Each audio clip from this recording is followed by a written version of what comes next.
Finance leaders from the G20 have reaffirmed their support for central bank independence in a joint communique issued after 2 days of talks in Durban, South Africa. This marks their first unified statement since October 2024. Now, while the U.S. Treasury Secretary was absent, Washington was represented by a senior official. Furthermore, the group pledged closer cooperation and emphasized the need for data-driven policies to ensure price stability. Additionally, the communique also addressed debt concerns in low and middle-income countries and stressed the need for reform in the World Trade Organization to better advance global trade.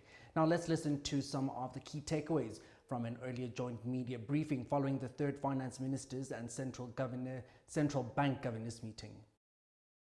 What key compromises and how the U.S. got brought in.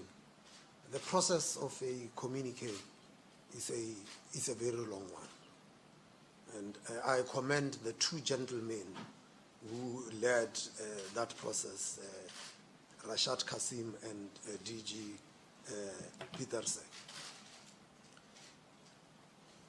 The conversations just keep going, and the initial stuff gets drafted, and then there would be virtual meetings and eventually the physical meetings. So every country has a position, and every country puts its own position, and we have got to find each other. Sometimes you would find sometimes we don't have a communique is that we might have disagreed on a whole paragraph.